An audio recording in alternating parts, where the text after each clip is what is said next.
En esta clase vamos a ver cómo analizar los datos cuando tenemos más de dos muestras relacionadas. Les recuerdo que una muestra relacionada sería, por ejemplo, cuando tenemos trillizos o cuando tenemos la misma muestra en, por ejemplo, tres momentos diferentes. Y se preguntan ustedes, pero si es la misma muestra en tres momentos diferentes, ¿por qué se dice más de dos muestras? Pues porque se considera que la misma muestra es, entre comillas, diferente entre los tres momentos.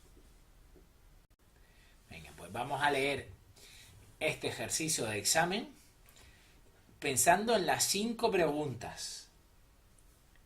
Diseños intersujetos o intrasujetos. ¿Cuántas variables independientes hay? ¿Cuántos niveles tiene cada variable independiente? ¿Efectos fijos o efectos aleatorios? Y por último, ¿equilibrados o no equilibrados?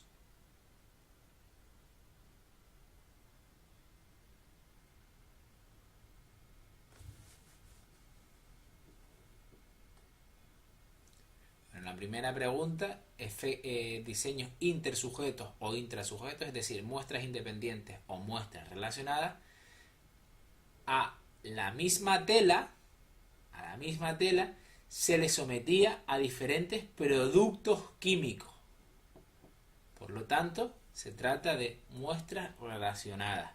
¿Cuántas variables independientes tenemos? Es decir, ¿cuántos factores tenemos? Solo tenemos un factor, el producto químico. Es decir, la resistencia al estiramiento, es decir, la variable dependiente, depende del producto químico. Tercera pregunta, ¿cuántos niveles tiene la variable independiente? Pues tiene 4 niveles, tenemos 4 productos químicos diferentes. Siguiente pregunta, efectos fijos o efectos aleatorios. Se trata de un producto químico, es decir, es como si fuera un tipo, ¿no? Como el tipo de bebida, pues efectos fijos. Y por último, equilibrados o no equilibrados. Pues vemos que en todas las ocasiones tenemos el mismo número de sujetos. Por lo tanto, equilibrados. En esta asignatura, cuando tenemos muestras relacionadas, siempre ha sido muestras equilibradas. En el siguiente punto es las hipótesis. ¿Qué es lo que plantea el investigador? Pues lo que espera es que el estiramiento de las telas dependa del producto químico, es decir, que la media del estiramiento de cada tela sea diferente al menos para dos grupos. Pues la hipótesis nula será la contraria. ¿Cuál es el siguiente punto? Primero las hipótesis y después decidir qué distribución siguen los datos. Sigue una distribución F. Así que, ¿qué valores pongo en mi curvita? Bueno, empiezo en el 0 y termino, pues para saberlo, tengo que calcular los grados de libertad, que esto me viene en la página 13 del formulario. Grados de libertad es A menos 1, esta formulita. A, ¿qué era? Los niveles del factor. Y B, S, en este caso, perdón, los sujetos. Pues ya tenemos que 4 menos 1, 3. Y por la otra parte reemplazamos y vemos que tenemos 12. Así que vamos con 3 y 12 grados de libertad a la página 40 del formulario. 3 y 12, 7,226. Es decir, empezamos en el 0 y terminamos, en el 7 o en el 8, donde ustedes quieran. Venga, pues ya vamos a realizar la tabla ANOVA. ¿Se acuerdan que la tabla ANOVA, como vimos en la clase anterior, tiene 4 pasos? Primero, completar la matriz de datos. Segundo, las razones básicas. Tercero, la suma de cuadrados. Y por último, ya realizar la tabla ANOVA. Venga, y vemos aquí la matriz de datos. Vemos cómo en la parte superior pone el factor. Es decir, aquí tiene que estar el factor y aquí tiene que estar los sujetos. En este caso, ¿qué dirían ustedes que son los sujetos? ¿Las telas o los productos químicos? La tela, ¿no? Efectivamente, porque la tela es lo que se va a someter al producto químico. Por ejemplo, en el ejemplo, si tuviéramos diferentes sujetos y diferentes medicaciones, ¿qué sería en la variable independiente? ¿Qué sería el factor? ¿Los sujetos o las medicaciones? Las medicaciones, ¿no? Pues aquí lo mismo, el producto químico es lo mismo que la medicación y el tipo de tela es el sujeto. Pues como pueden ver está al revés, es decir, arriba está el tipo de tela y aquí está el producto químico. Por lo tanto tenemos que darle la vuelta. Así que con mucho cuidado, producto 1, producto 2, producto 3, producto 4, aquí tela 1, tela 2, tela 3, tela 4 y tela 5. Producto 1, tela 1, 1,3.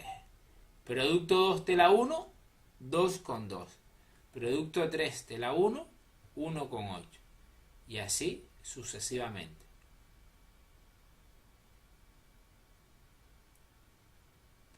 Venga, lo siguiente que vamos a hacer es la suma para el sujeto 1, en nuestro caso tela 1. Y seguimos con el resto de las telas. Ahora la suma para los productos.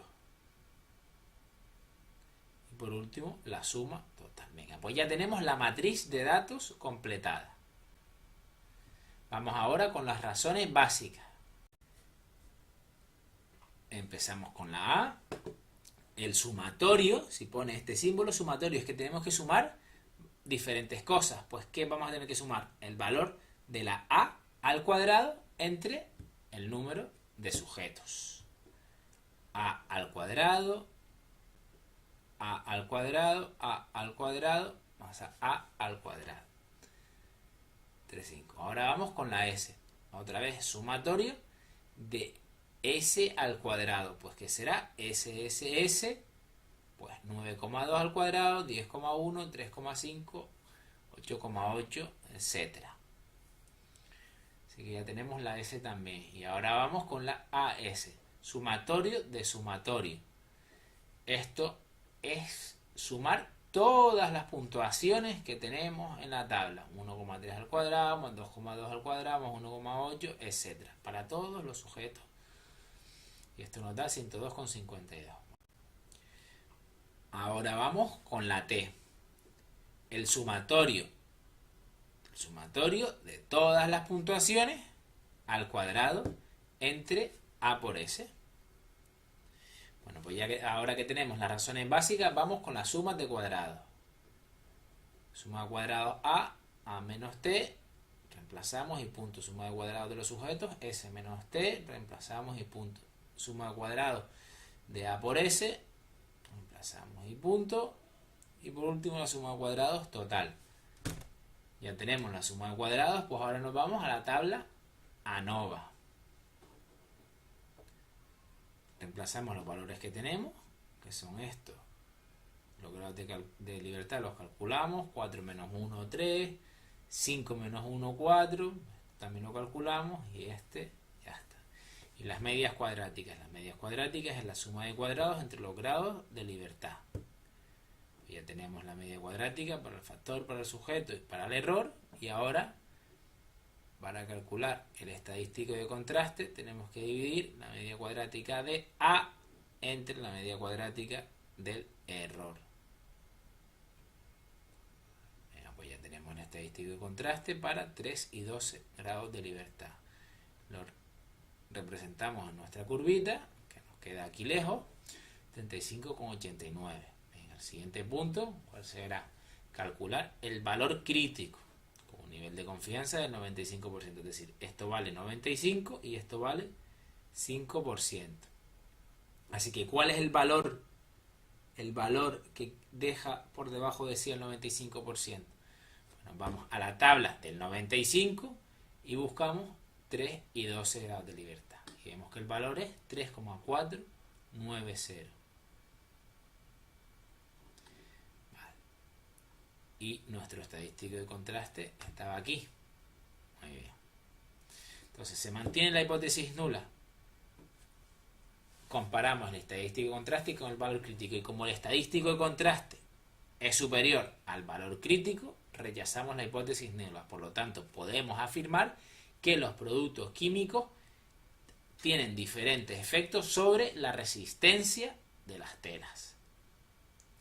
Bueno, hay una pregunta tipo examen de teoría que les puede caer: es el contrabalanceo de las condiciones experimentales. ¿Es necesario realizarlo en diseños intrasujetos cuando no existen efectos de práctica o fatiga, o para aleatorizar los efectos de las condiciones manipuladas? ¿Qué es esto del contrabalanceo? Como leyeron en el ejercicio, el producto químico no se aplicó a las 5 telas en el mismo orden. Pues a una tela se le aplicó primero el producto 1, luego el 4, luego el 3, luego el 2. A otra tela en otro orden. Es decir, se ha contrabalanceado el producto. ¿Y esto cuándo se aplica? Pues exclusivamente en los diseños intrasujetos. Los diseños de muestras relacionadas. Venga, pues vamos ahora con otro ejemplo de examen que ya aquí, pues como pueden ver, nos están haciendo trabajar un poco menos porque ya nos están dando las razones básicas. Venga, vamos a leer el ejercicio.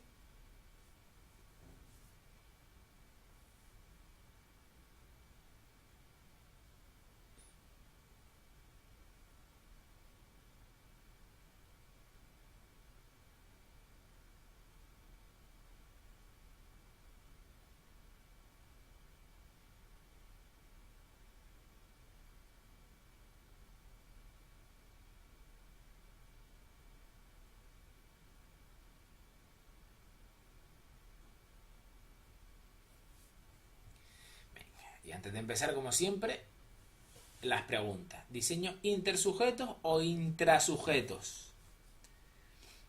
Pues ¿qué es lo que tenemos? Que a los 5 pacientes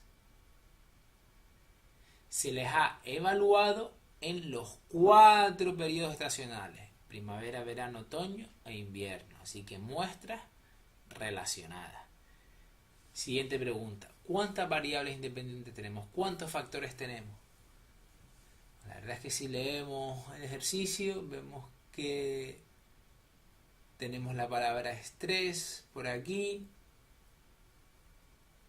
tenemos las estaciones, tenemos el tipo de alergia, el amigo conductor, precaución. ¿Por qué? Porque todos tienen el mismo tipo de alergia. Por lo tanto, el tipo de alergia no es una variable independiente, porque es igual para todos. Y el estrés tampoco es una variable independiente, porque todos tienen alto estrés. Así que la única variable independiente es la estación del año. ¿Y cuántos niveles tiene la variable independiente? Pues 4. Siguiente: efectos fijos, efectos aleatorios. Pues igual que con el tipo de bebida, efectos fijos. Y por último, muestras equilibradas o no equilibradas. Pues tenemos 5 pacientes en cada uno de los 4 momentos. Equilibradas. Venga, muy bien. Pues vamos ahora con los pasos del ejercicio. Primero, hipótesis. La hipótesis es que la media en invierno será diferente a la media en primavera, media en verano, media en otoño, al menos para 2 grupos. ¿Qué distribución siguen los datos? F. ¿Qué valores ponemos nosotros en nuestra curvita? Empezamos en el 0 y terminamos en... Bueno, pues para ello tenemos que calcular los grados de libertad, como vimos antes, niveles del factor por S sujetos. Así que reemplazamos y tenemos otra vez 3 y 12 grados de libertad. Así que el valor será el mismo, 7,2. Pues empiezan en el 0 y terminan en el 7 o en el 8, como prefieran. Venga, pues las razones básicas sería lo primero que tenemos que calcular, pero ya lo tenemos. Así que vamos directamente a calcular la suma de cuadrados. Reemplazamos por la para la suma cuadrada del A, de S, de A por S y del total. Y ahora vamos ya a la tabla nova. Ponemos los datos que tenemos, calculamos los grados de libertad, las medias cuadráticas, dividimos para calcular la media cuadrática, suma de cuadrados entre grados de libertad, y ya podemos calcular el estadístico de contraste, que es la media cuadrática de A entre la media cuadrática de A por S. Y tenemos también los grados de libertad, como vimos antes, que era 3 y 12. Así que, ¿cuál sería la respuesta correcta para esta pregunta? La media cuadrática del error vale aproximadamente 1,875. Venga, pues el estadístico contraste lo representamos y la F crítica o el valor crítico, ¿cómo lo calculamos? Pues sabemos que esto es el 95%, esto es el 5%.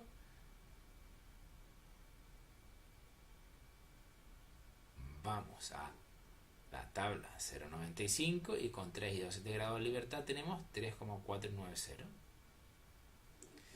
Venga, pues ya tenemos el valor crítico. Y entonces tenemos el valor crítico y esta pregunta de examen, ¿cómo la haríamos? ¿Cómo la haríamos? Venga, lo primero, la F, como pueden ver, dentro de esto son los grados de libertad. Así que por ahora la única respuesta correcta puede ser la A y la B. Tenemos 3 y 12 grados de libertad. ¿Cuánto era el valor de nuestra F, del estadístico de contraste? 11,59. Pues ya la única respuesta correcta puede ser esta. Pero seguimos. ¿Qué es MSE? La media cuadrática del error, que como vimos antes era 1,875. Y la P representa el nivel crítico. El nivel crítico, en este caso, es menor de 0,05.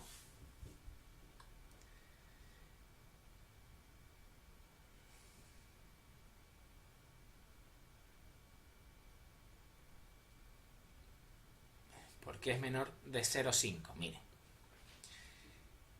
¿Cuánto hay desde el estadístico de contraste hasta el final de la cola? ¿Cuánto hay? ¿Qué probabilidad hay? Pues casi cero, ¿verdad? Si estuviera por aquí, pues esto sería el 0,5%. Pero de aquí hacia el final de la cola hay muy poquito. Así que es menos de 0,05.